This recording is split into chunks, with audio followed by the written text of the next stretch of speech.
Partners in Mission has a big convention that they run in Boston every year. And one of the things that we came to understand was that although our high schools may have staffs of up to 9 people, full-time and part-time, in an advancement and enrollment management department, and our elementary schools may not have those same resources, the truth is we do need a playbook at an ever-increasing level of sophistication. Partners in Mission, again, and there's other companies like Catholic Schools Management, which is the LaSallian ministry, work with schools and Partners in Mission case from anything from 70 kids to 1,300. And they are very emphatic that their playbook is essentially the same regardless of the size of ministry.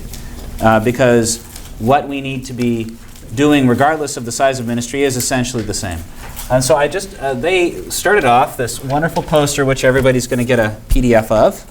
Trying to see if we can get more blown up to this size, but they lay out their entire strategy in this nice little visual. But they begin by talking about, in the Ministry of Advancement, there being 5 fundamental aspects of a comprehensive advancement program.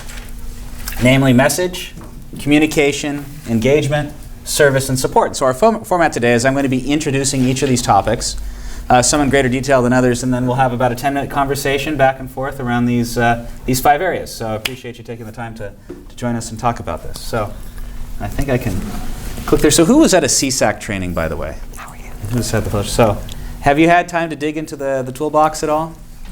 So Partners in Mission produced one binder on advancement and another on enrollment management about that thick. And so we have all of these resources available. So just know that we'll be talking about resources that we'll be able to refer back to. And stay tuned. I'm getting a bit on them coming out and they have an elementary school version of their curriculum that they take on the road as a show. So we're getting bids to see if that's something maybe we can offer next year for everybody in this room. So stay tuned. So I think, Robert, how do I tab through this? Oh, there should be a mouse. Okay, so I just click. If you left-click the mouse, I think it'll take you to the next slide. There we go. So first of all, the notion of what, thank you. So first of all, the notion of what advancement is. So advancement is the strategic and integrated approach to advancing the mission of your school. We've heard a lot of different terms for this concept over the years, development or fundraising being something that would come up historically. We've moved all the nomenclature in our presentations to this notion of advancement because it is all-encompassing. Enrollment management, aka what used to be called recruitment, is probably the most important subset of this. About 80% of our dollars on average in any given school come from tuition revenue. Now, in some schools, they're almost entirely funded through philanthropy, but we know that we're only getting our money from 5 sources as a Catholic school. You have your tuition dollars, you have parish support, you have diocesan support, you have annual giving, and you have an endowment that could be producing revenue. So any dollar we really depend on to operate our schools is ultimately going to be philanthropy or it's going to be tuition. And so the notion of an advancement strategy really is understanding that entire ecosystem and the relationships that it takes you to make the mission possible. So I just wanted to take a minute. I'm going to spend a little bit more time on this first point myself, message, and later on as we get in we'll be talking a little bit more back and forth. But take all the time you need. Thank you. So the idea of message is really important. I mean, we have to have a mission, a vision, or a purpose that's compelling. So this is something that I talk about with the high school boards and the elementary school boards. The product of a nonprofit is the change in the life of the person you serve. We don't have the clarity of the profit motive like a for-profit business would have to really understand whether or not we're doing it right. In our case, that change is hopefully kids getting into heaven. I mean, you're going to be graced by God at the end of your life, hopefully. And we know that that's ultimately why we do what we do. We can't measure that. No way to check. So we have to look for other proxies to really understand whether or not we're affecting a change in the hearts of the kids and the communities that we serve. And so with our high school boards, we have these things called ends policies, and I just want to put on your manager and owner hat here. So the owner, Bishop Soto, and in the case of the brothers, it would be the De La Salle brothers. In the case of the Jesuit fathers, it would be their business to set this out. But they're going to talk about the ends, the entire reason we bother operating the school in the first place. To what end do we actually operate a Catholic school? We could just all go to public school and offer CFF, for example. And so we have to answer 3 questions for our schools that are really essential before we do anything else. And so, again, put on your bishop hat or your pastor hat or your religious order hat as you think through this. You have to understand whom you serve, to what effect, and at what cost or worth. Who do you serve, to what effect, and at what cost or worth? So Cristo Rey has a very clear mission around this, for example. You know that you're serving families in the greater Sacramento area that are at or below the federal poverty line as defined by the free and reduced lunch limit, modified by certain things depending on the size of the family.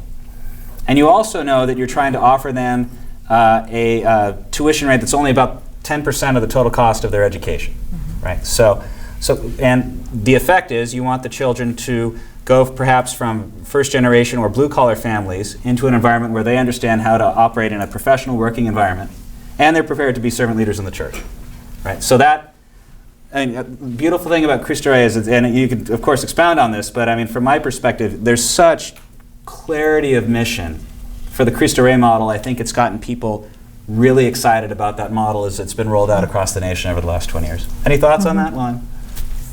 I'm with Christian Brothers. Christian Brothers. Sorry. Excuse me. How embarrassing. Sorry. It's okay. Sorry.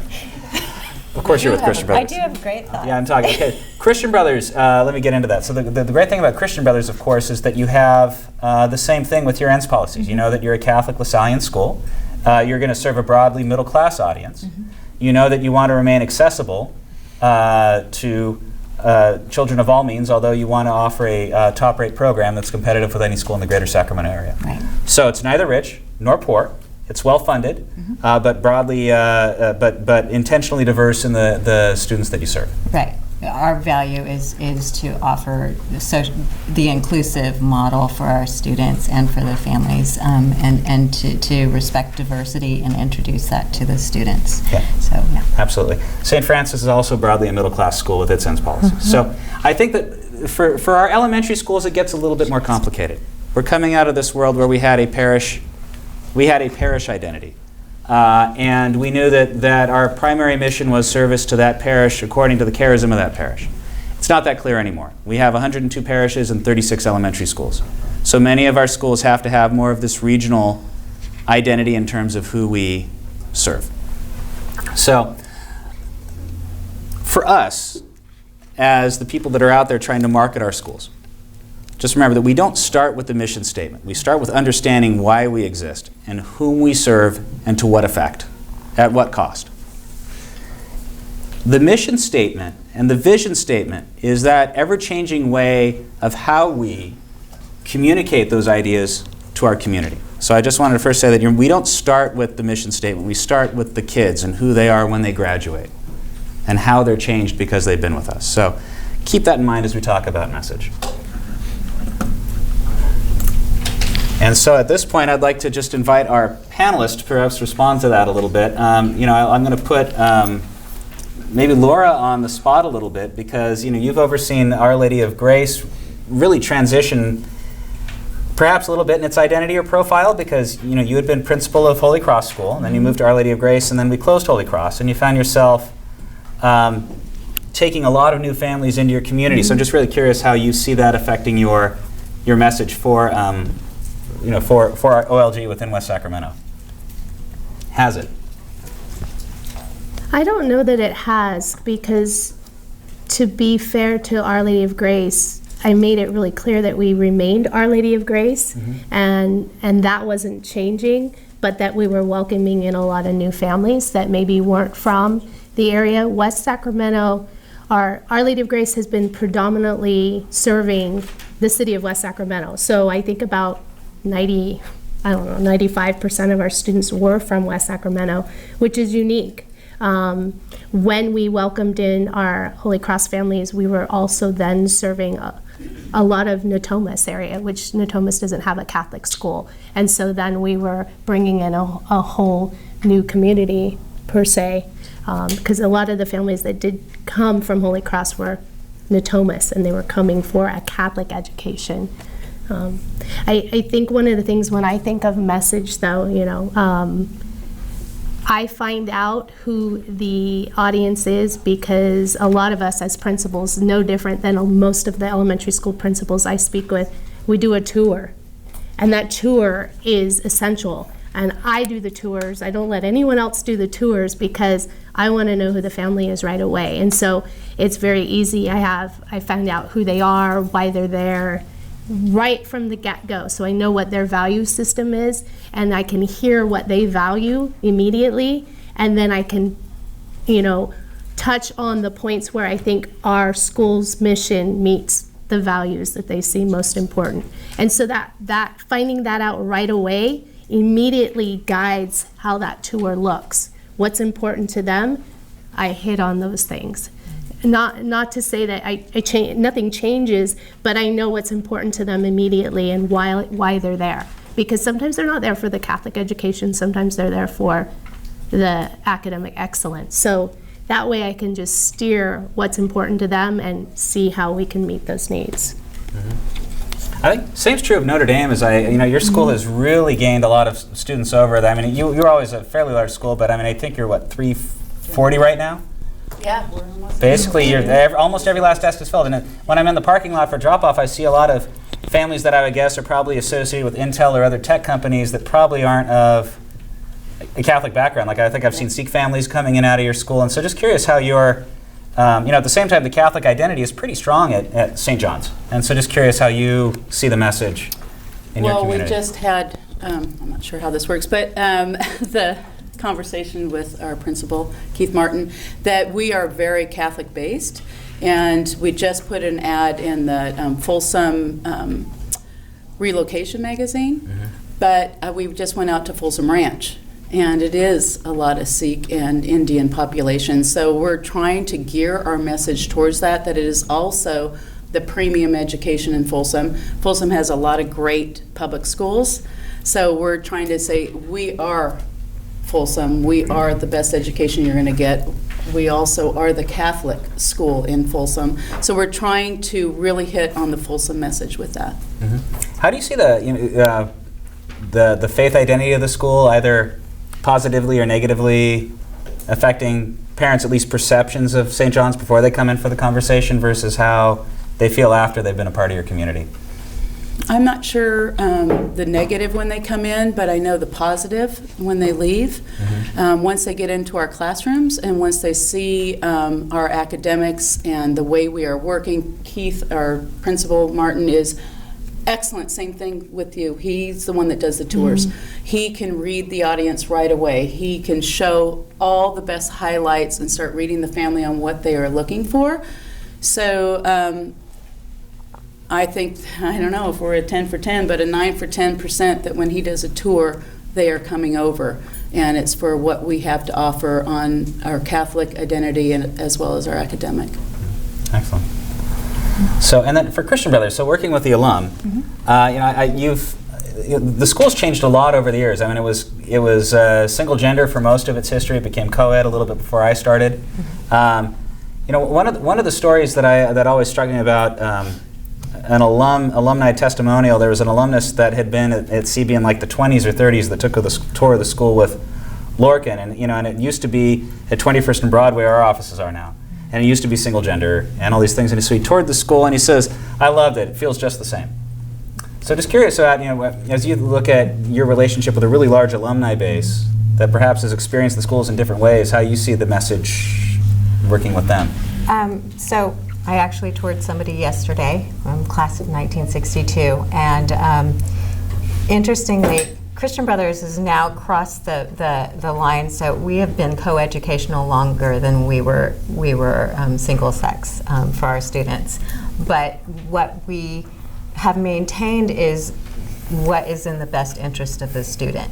Now, the styles of what that best interest may have changed, disciplinarian kind of norms have definitely changed from the 20s and the 60s and even the 80s, but really what is in the best interest of the student has been maintained throughout.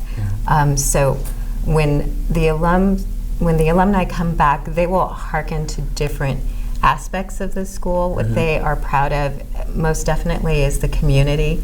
They are proud of having a strong faith-based community, and that the education continues to be excellent. So that's what I hear. Yeah, it's, you know, when I came in as a student, people were still identifying as brothers' boys, Right. and for decades they've been now saying LaSallians. So there's different shade. I mean, it's kind of the same thing, but I mean, I'm sure you have to deal with different shades of what that message is too. Right, and to adapt, you know, with the generation, like the messaging, the system and the message may be slightly different, but the product of the school remains the same. And so they like to know that tradition of excellence and keeping the student as the most important aspect of the school is very important to them. And even with the diversity of their experiences, you know, they had much different, because that's what Brothers does. We attract a diverse student population. They enjoy getting to know others in their classes that come from different neighborhoods and different backgrounds, and then to share in the experience of learning about the Catholic faith. That may change for them. Their relationship to the church or to the faith may change, but they respect each other's decision within that. Perfect. And then, Marianne, for you, obviously you've been in all-girls school for almost 80 years of St. Francis's history. But it's also been different things at different times. You had different order of sisters over the history of the school, and it's been almost 20 years since the last group of sisters left and handed off to lay leadership.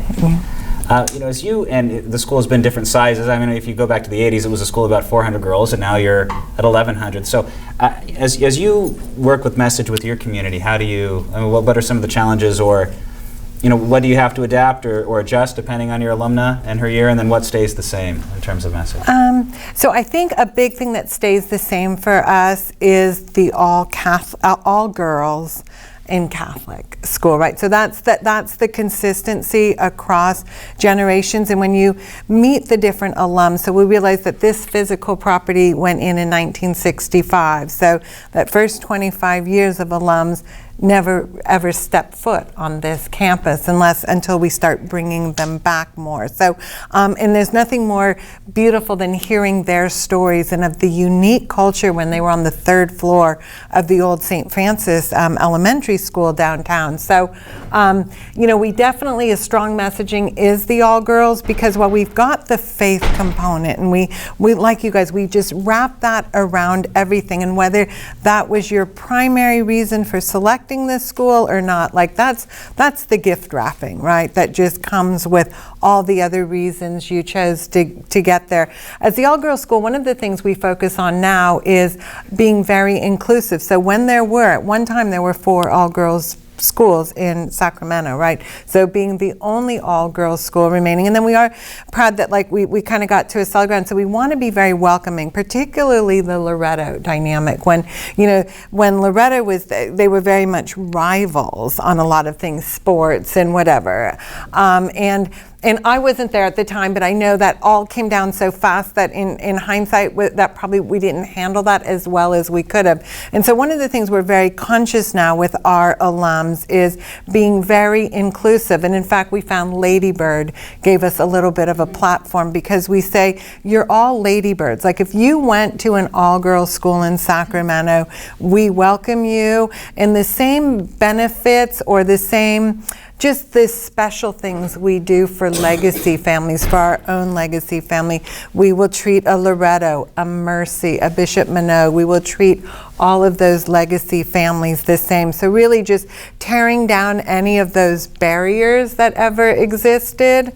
We look at particularly, we've now got the group from 1969 who are working on an all Catholic schools reunion in the next week and a half. So very much just being inclusive, where we are welcoming new people, as well as inclusive of the Catholic girls high school community in Sacramento.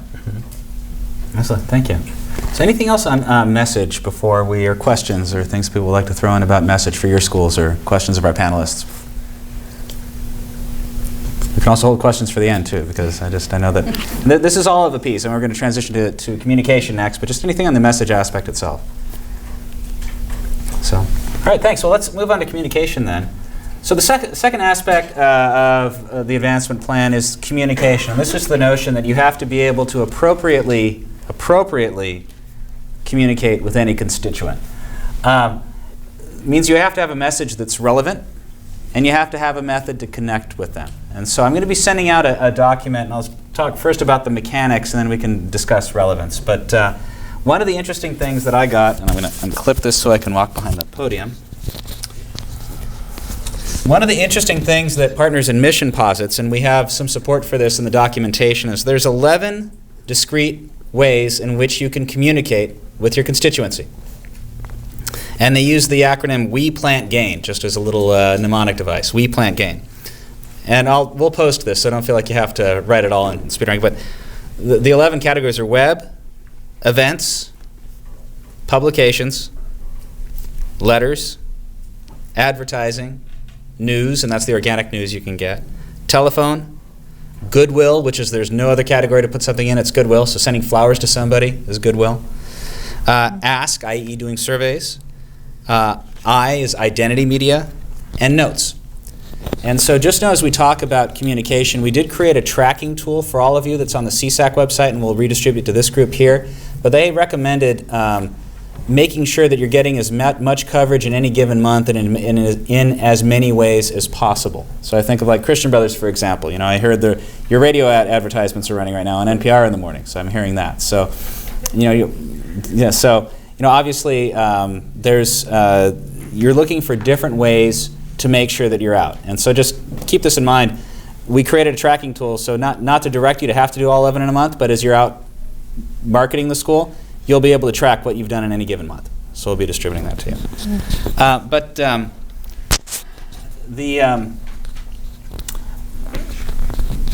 There's the methodology or the pipeline, and then there's also the relevance of the message. And so that's actually where I wanted to start with our panelists. You know, obviously, families that were choosing Catholic education in the 1960s were looking for very different things than what we're looking for today when we're choosing to spend money on a school for our kids. So I just wanted to talk about, first of all, as you communicate, what feedback are you getting about relevance of message? What messages are relevant regardless of which pipeline you're pushing them out through? Well, I'm going to go to an anecdotal story, and that's the challenge, right? It's very one-on-one, but I had a new family talking to me, and it was about their open house experience, right? They came to St. Francis. So, when you learn a little bit about the parents, mom and dad are 2 engineers, very high expectations for the daughter. And they mentioned that in one of the theology classes, the teacher presenting said, if you came to St. Francis for the academics, you're in the wrong place.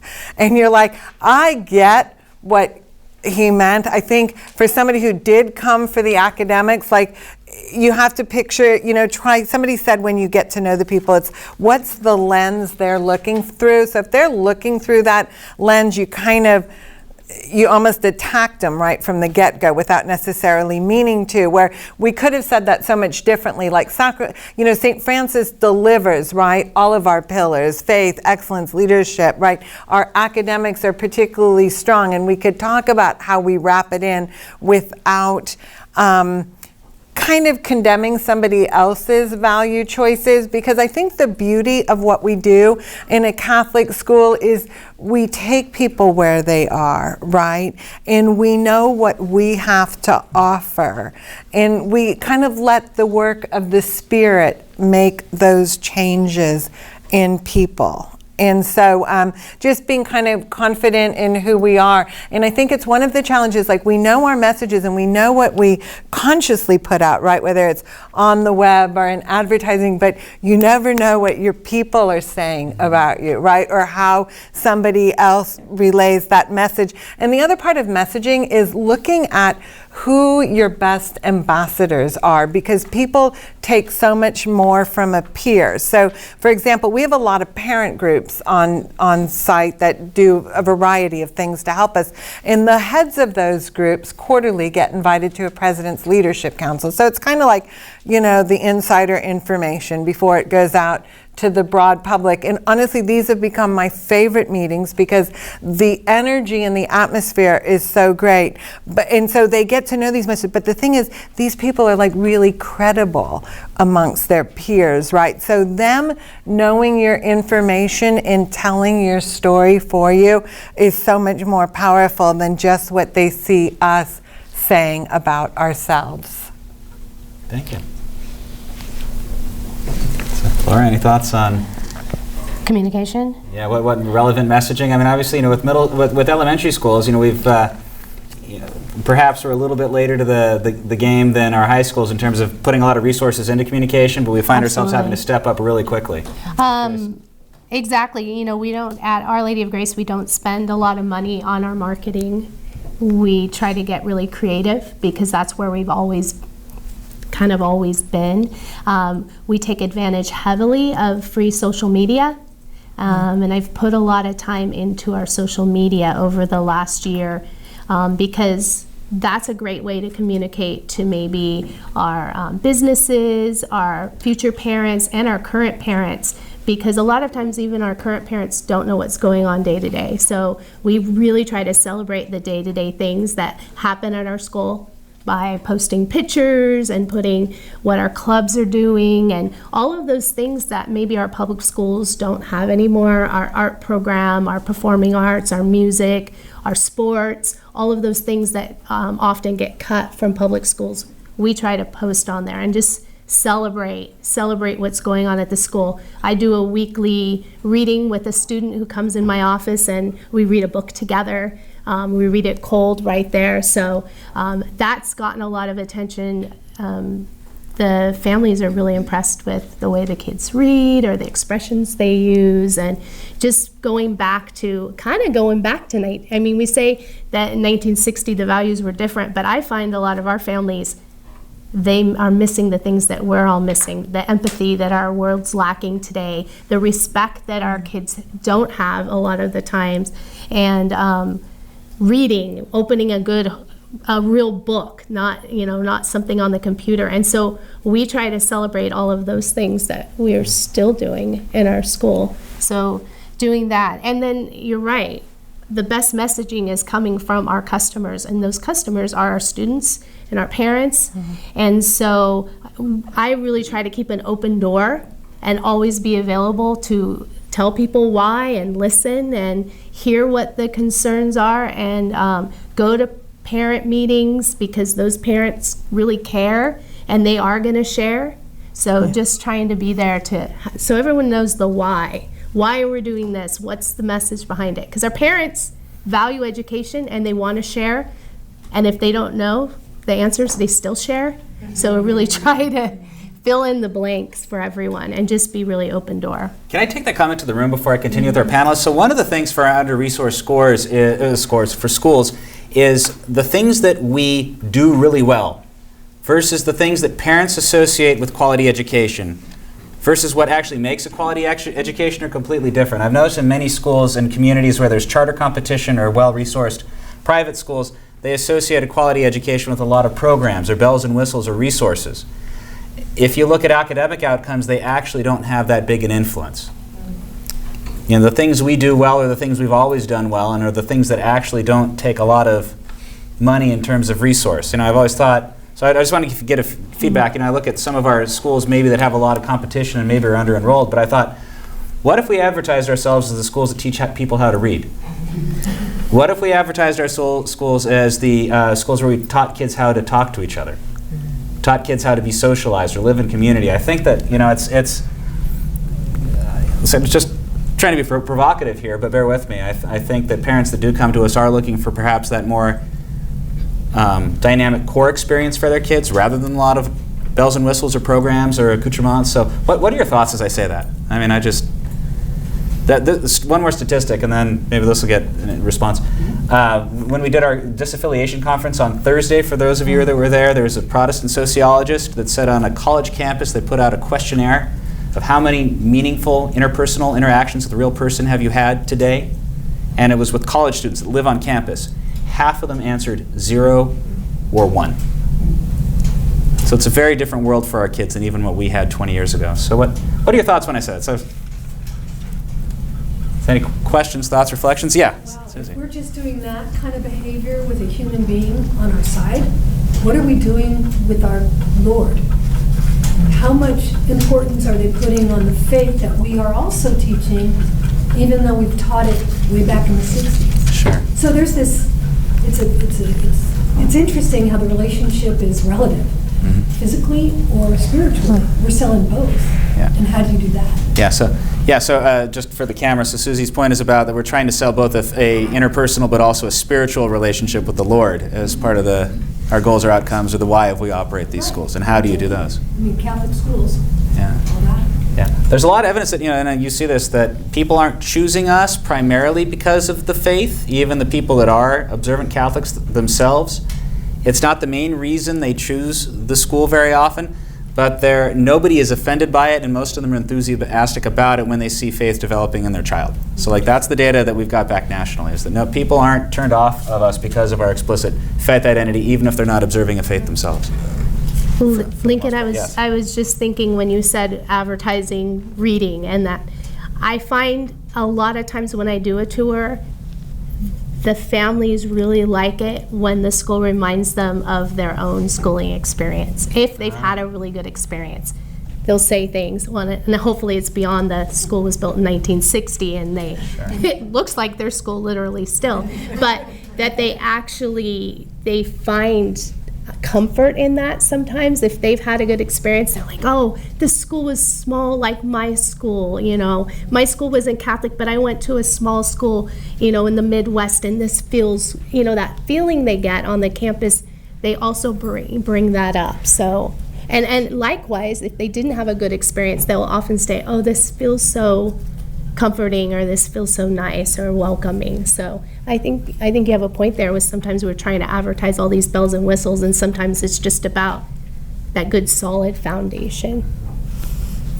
Mr. Love. Yeah, and so to me that communication should be a verb, communicate, because I think when we do reach out and touch somebody with our communication, we're bringing the school to them, and not just the school, but that experience that your panel has talked about, them having a chance to see, touch, and feel what the student experience is like and what the community experience is like, which is, I think, so absent in so many of these other larger public schools. And so talking about the disaffiliation and how disengaged people are from the world today, our experience is countercultural. We actually bring everybody together in a way that's really pretty, if they knew what, when we are able to reach out and touch them, they're able to actually see what that is, and I think they value it more. Yeah, so Mr. Love's point is that when we reach out to these families and actually engage with them, that when we are countercultural in the fact that we're cultivating these relationships, they're moved by the way that we are touching their kids and lives and the rest of the community. Mr. Martin. So, thank you.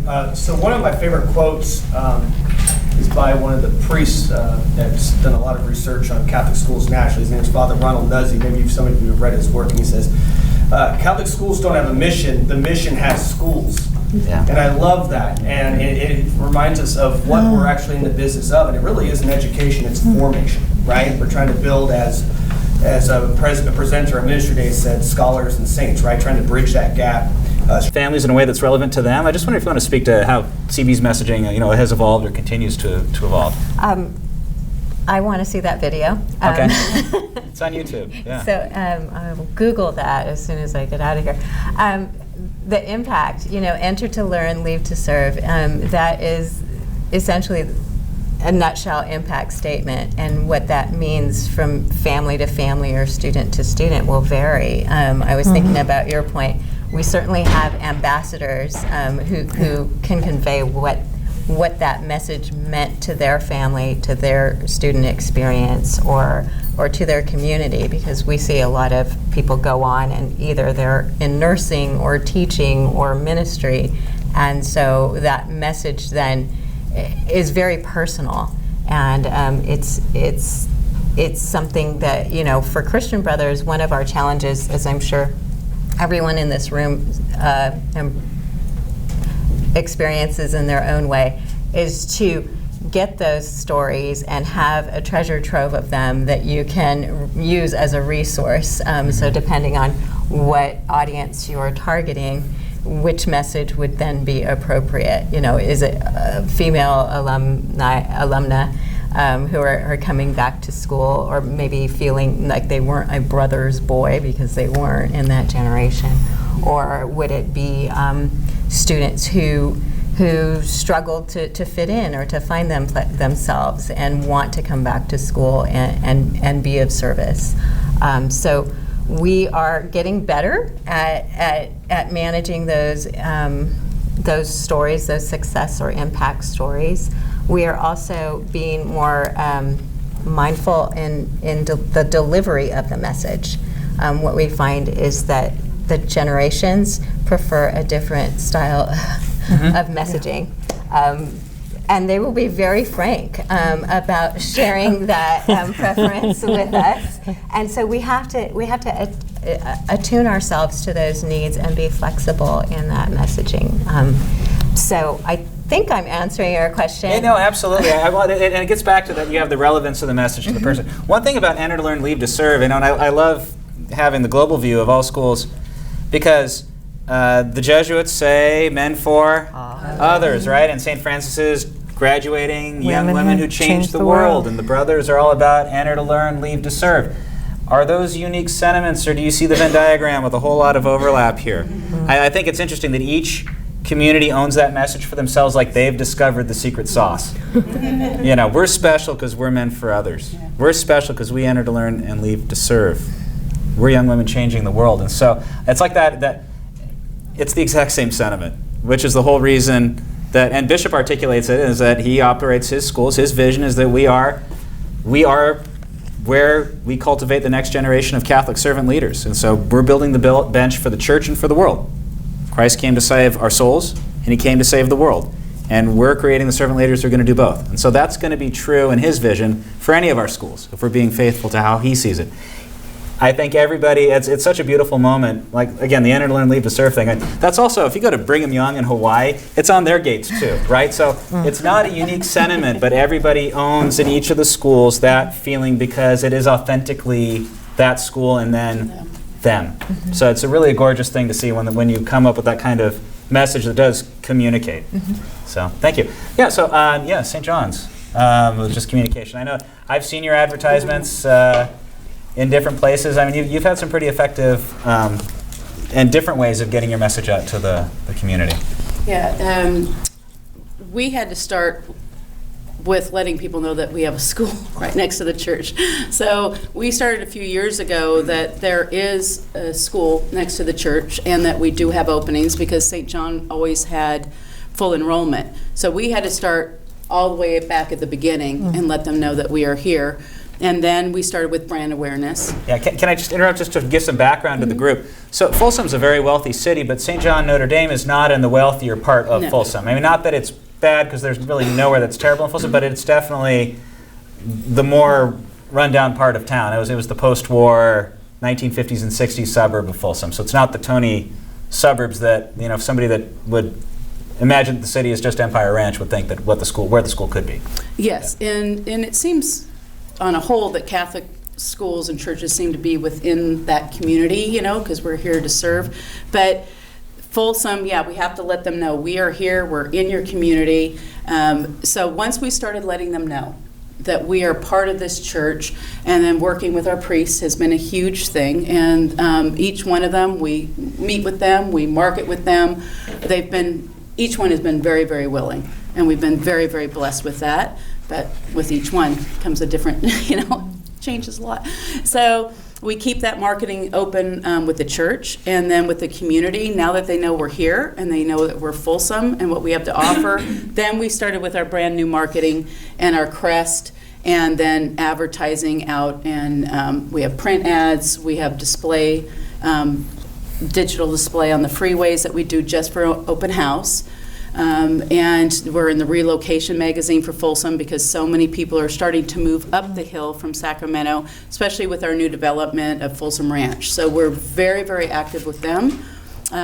I have a wonderful team. I have Felicia Heiler, who is my tech coordinator, and we work hand in hand. I don't think I could do it without her. And we went to the sales reps and the homes there, and so we're getting in at the ground level with the Folsom Ranch. So it's very, very important that we let them know that we're here and our new identity, and then also our tours, and that I'm blessed that our principal believes in this and lets us experiment and go out there and grow with each one. So our message is, I hope, strong.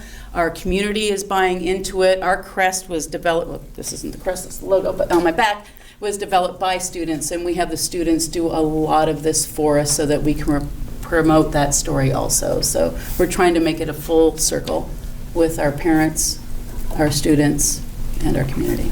Excellent. So Mr. Love, just going to our MC, I have about 15 minutes left for the next 3 points, correct? Correct. Good. So we had a lot of overlap between 2 and 3. So we're coming back to the idea of engagement. Oops, so 1, 2. How do I go back? Previous. Oh, oops, I got that one wrong. I had a duplicate slide in there. Okay, so engagement, right, I'll get that corrected. I don't know how I deleted my slide.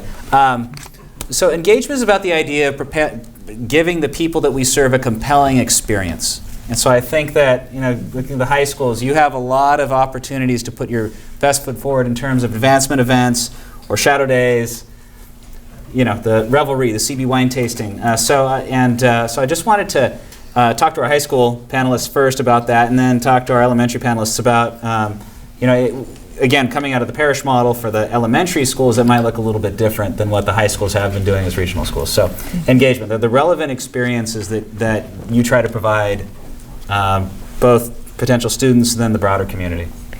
Okay, I'll start with a couple new things we want to do. So you get in a routine, right? So you've got and you build the calendar every year, and like you got your major gala and you got your major whatever. I always, in my role, take very seriously the part of our mission that says we serve young women and their families.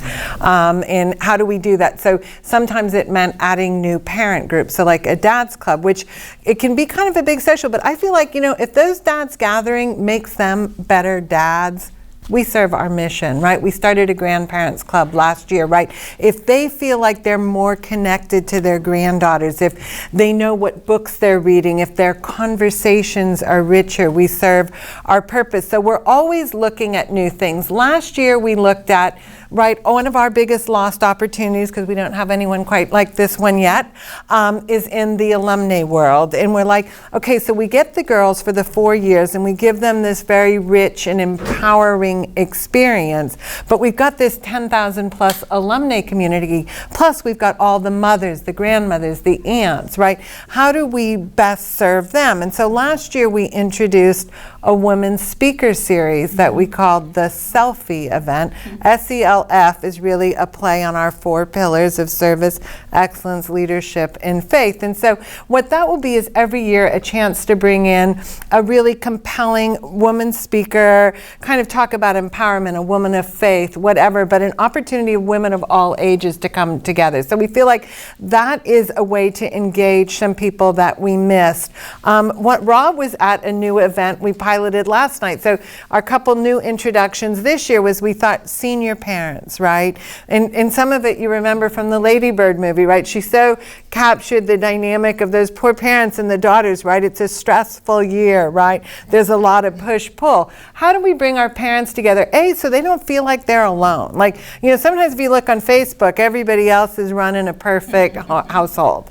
And you're like, whoa, we're fighting like cats and dogs. So we brought those senior parents together to hear a little bit from our wellness counselors, to hear from a mom that recently launched 2 kids. And then we closed it with a wonderful Mother Teresa quote about honoring the work that the parents have done in their children's life. And then tonight we're trying one more new thing, because we realize our parents who have been so engaged and done so much while they're there, when they leave, and we jokingly say, but it's true, we don't graduate parents, right? You are, once a True B parent, you're a True B parent for life. So tonight we're going to do an event to engage with. missing, what do parents, like your kids are off at college, you're kind of missing them, coming together with other parents whose kids are off at college. So it's a prayer and care package night. We'll have little, you know, the famous St. Francis chocolate chip cookies that they can mail their daughters, and they can create a box, but they can share parts of their stories. Father Arnold will open it for us. So in a time of prayer, they can write out a prayer card for their daughter. And we know in the St. Francis prayer basket that gets prayed over every day. So we try to look at those audiences that we want to re-engage, and then, you know, you decide like how much change you can take on in 1 year, right? And so every year adding a couple new ways to touch a different audience. Oh, that's great. And then, you know, on that, like how much change you can affect in 1 year. So CB, so your office, you know, traditionally our Catholic high schools in Sacramento, we're getting 3 to 4% of alumni donating back every year. So Christian Brothers, back in about 2008, when I first started on the board, had an alumni director that said we're going to grow up by 1% a year every year in an absolute. So he was going to go from 4 to 5 to, you're around 17% now of alums donating back, which is significantly higher. So you're making less on events, Right. but making up for that for a lot on, not the events are going badly at CB either, but I mean the growth in alumni I think has been your biggest transformation as a school over the last decade. Right. So just hoping you could speak to that. So, and my challenge, or my opportunity rather, is that to communicate to alumni that a meaningful donation from them, it means the world to us. So, you know, they don't have to wait until they hit it big in their careers and, you know, earn so much money before they can start giving back. So encouraging alumni to give while they're young is a particular strategy that we are attempting. So we had our first giving day. Yours is coming up. Last spring. It was an opportunity for especially younger alumni to get involved, to give back. And so we are making a targeted ask to get more of them and keep that percentage from slipping lower. What we're finding, you know, is of course the greatest generation is dying off, and they are attuned to donating, whether to their church or to their schools. We also are engaging. Our open house is a great opportunity to bring people to the campus. One thing that I'm doing, everyone on campus is involved, as I'm sure everybody experiences, but I have invited some of my alumni ambassadors to sit at my table with me, both because they will tell their fellows or friends out in the community about how engaged the parents are coming in to look at the school and to be proud of the community. And you know, they're just sinking more heavily into what we're doing. So it's a prideful opportunity to engage them in a way that they get to talk about why they're still involved at the school and what that educational experience means to them for their life. Fantastic, thank you. Then Laura, I mean, you've created some events that have gone to next level community engagement. You know, I was thinking about your time at Holy Cross when you put got the West Sac Chili Cook-Off going, and I know you've had a lot of success. And just speaking of, I mean, so as you've come up with these things that really have engaged the community and seem to have lasted too, and what's your magic, or what's your thought process? And I feel like when it comes to alum and engaging outside, that's an area we have a lot of growth still for our school. We have a rich alumni, and I don't mean rich in money. I mean, we just have a very rich alumni at Our Lady of Grace, but I realized we never really put a name to it. Like, we never really called them our alum. If you look at our businesses that support the school and people who attend the events, they are alum, and there were a lot of alum parents at our school, but we never recognize them as a population. And so we're trying to do that now. So simple things like we have an alumni pin that other schools probably do, that we're giving our alum. Oh, you come to our golf tournament. Did you get your alum pin? And they're really excited. Or we have a day now where we invite the graduates that are graduating from mostly your guys' school. They come back and tell us, we did it the first year, this year, they come back and tell our kids where they're going off to college, what they're going to study, and we kind of celebrate them at a mass. A lot of other, I know, Catholic schools do that as well.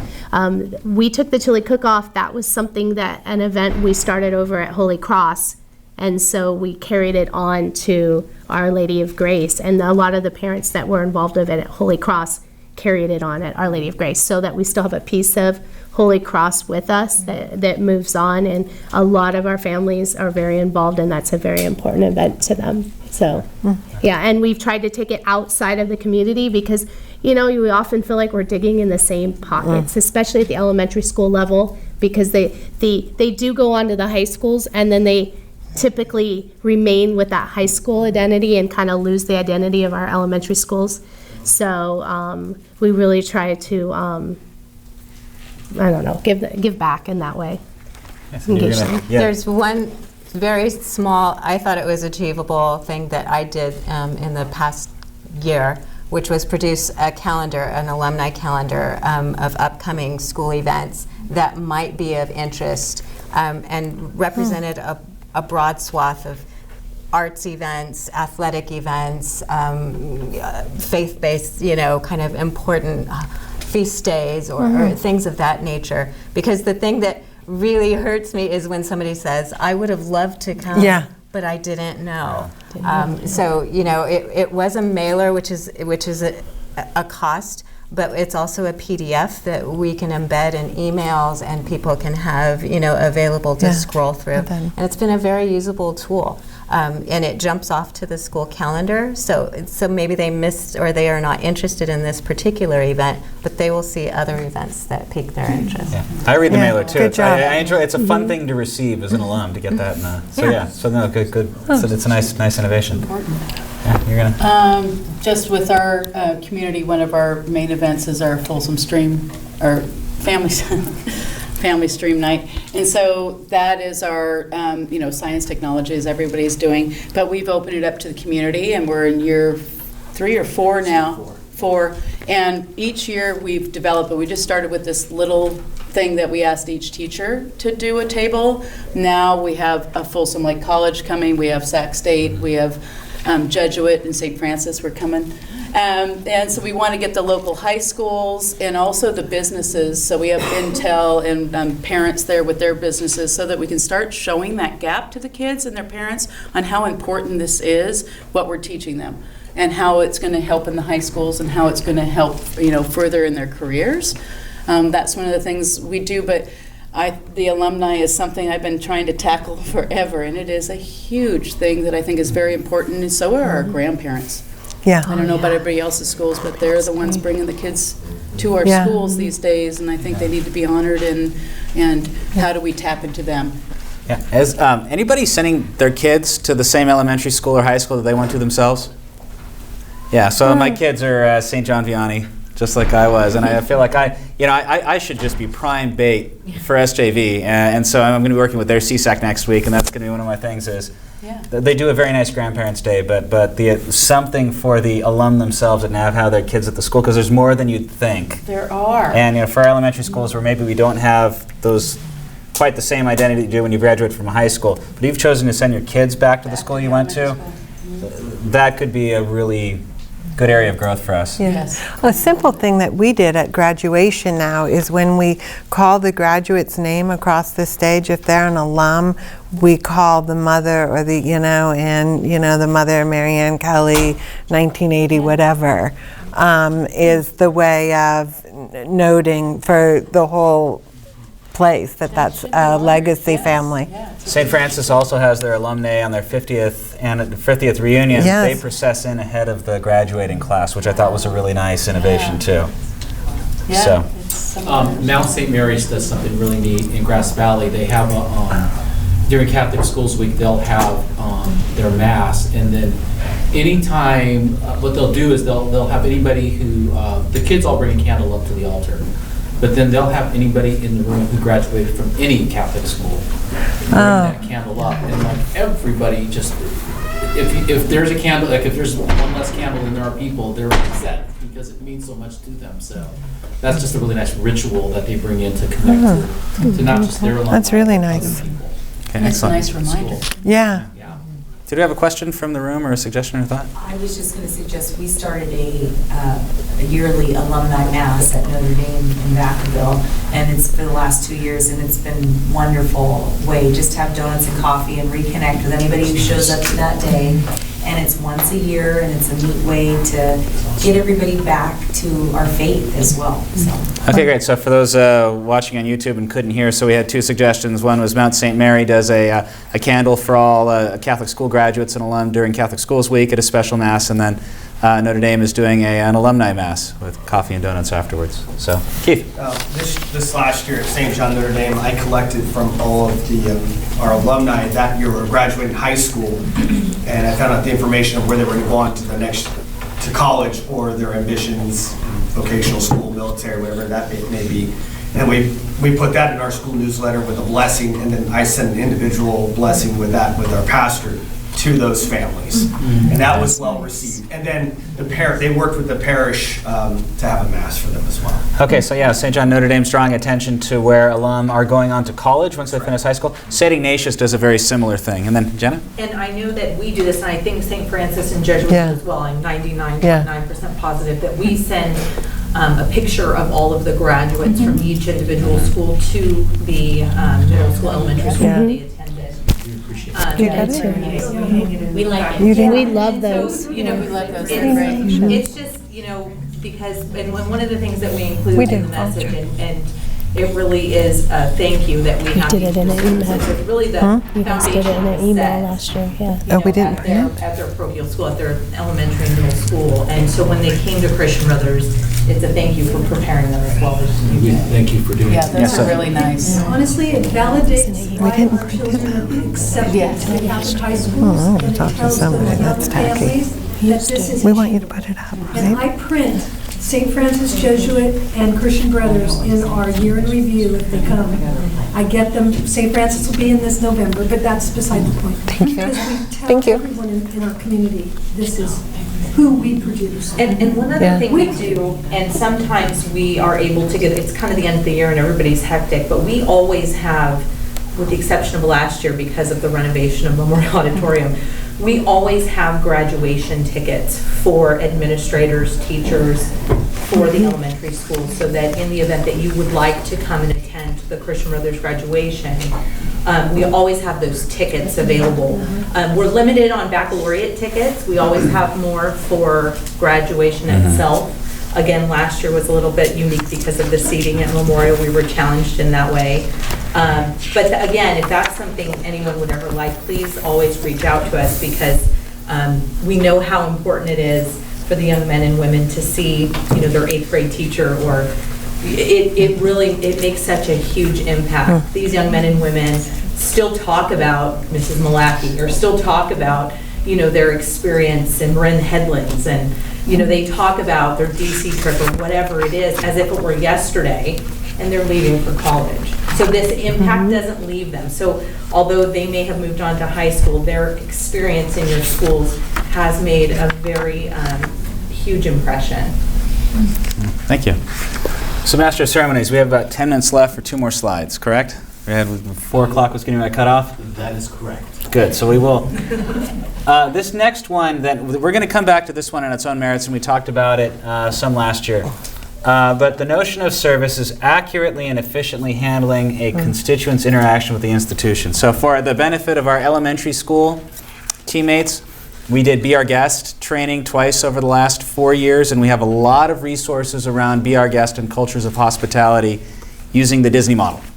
So if you want slide decks or presentation, I some point this fall, once we have our little TV studio up and running, I'm actually going to go back and re-record my 6 presentations on the 6 chapters of the book Be Our Guest that I did for the principals last year. So I don't want to belabor this one too much, but I think one thing I just wanted to run by the panelists, and they couldn't hit this enough, was for those of us debating this notion of stewardship in our institutions, which is a big word and can mean a lot of things to a lot of people, Partners in Mission distilled it to creating a culture of giving thanks is where stewardship begins. And so if you don't have a stewardship program in place, I know that's critical for all of your roles as well, is that Partners in Mission actually have a policy for anybody they're training. You have to say thank you 7 different ways before you can make the next ask of anything. And they have a lot of training on that. But I just wanted to get your thoughts on just, what cultures of hospitality vis-a-vis this notion of gratitude, and how you see that really influencing how you tackle service.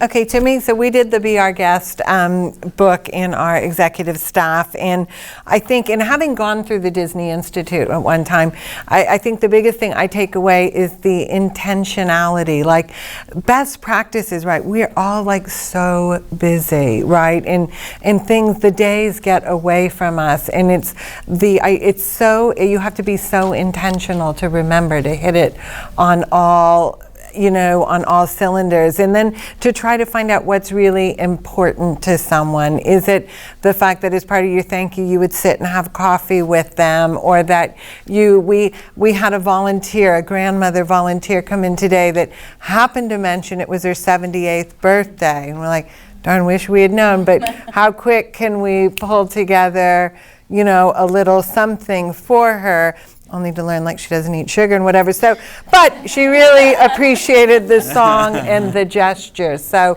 I think for me the hardest thing is it's intentionality, which requires effort. Automation helps. Yeah. If you can automate, if you have a database that will help you automate and remember grandmother's birthdays, and that will assist you, and then you'll be able to be more present when you're in front of her, which is what she really wants. So yes, we have the students sending birthday cards. So it's something that there's a core group of students who can do this. It's not an expensive endeavor. It is for those donors who are particularly engaged with our mission, and it's a very simple way that the student can be connected to this person, in a meaningful way, and that person feels thanked. It's their birthday, but they're receiving gratitude from us. So that is a really simple fix, but then again, the automation is really important. And when somebody hears, that's one of the more challenging aspects is capturing the information, right? So absolutely. You heard it, you've got to tell somebody who then enters it. But also, you can't say thank you enough, and it's so funny because the people that, in my experience, that give the most want the least thanks. So you have to kind of listen to that too. If their nature is, I don't want a big fuss. Guardian angels. Yeah, we have I just want to shout out to our kindergarten teacher who does this fantastically. So she has the kindergartners, she knows everybody that's sick, I don't know how, and everybody that's their birthday, and she has the kindergarten class. She'll film them saying the rosary for them. They've done it for my mom. They've done, my husband had, surgery, and next thing I know, he's got a poster, and she does this for the community at large. And so she's teaching our kindergartners at such an early age on how to think outside and for the community and how to pray for the community. It's fantastic. And then on the social media, our teacher that handles our Twitter account does all the birthdays and stuff like that. So that's a little more the social versus the spiritual and the meaningful, trying to cover it all, but it's not easy. You have to get the word, She does a fantastic job. I'd like to give that back to you. I think you can also try to engage your constituents in helping you. So we've tried to weave kind of a spiritual component into our parent group. So like our grandparents group, they have a prayer group. So if we see something even that's within our community, like our campus ministry is good at sharing with faculty and staff, we also give it to our parent group, our grandparent group, who sends a card. And that means a lot to people. Like all of a sudden you get this card from a grandparent. And it also helps us remember that, we're building saints, but we're building them in community. And so the more we bring the community together and wrap that around each other, whether you're the grandparent, the adult, the student. Any way you can touch them. Yeah. And then, Laura, we have 3 minutes left, so I'm actually, Laura, I'm going to invite you to speak first on our final point, which is support. So the fifth thing you need in an advancement program for it to be effective is true buy-in from people from the top down. And it sounds obvious when you say it, but it's not. I mean, so many of us have perhaps inherited situations at schools where there was really no sense or urgency around this being a necessary part of what we do as a school. I think that, again, maybe coming out of the parish model, or was taken for granted that Father would handle the sales and the fundraising and the material stewardship, that sometimes some of our schools maybe didn't have the intentionality around this. We've had to learn it in a hurry. I mean, our high schools didn't really have it either 20 years ago, to be honest. CB was bragging about the $180,000 they made when I was a freshman at Christian Brothers in 1991. Made $180 last year.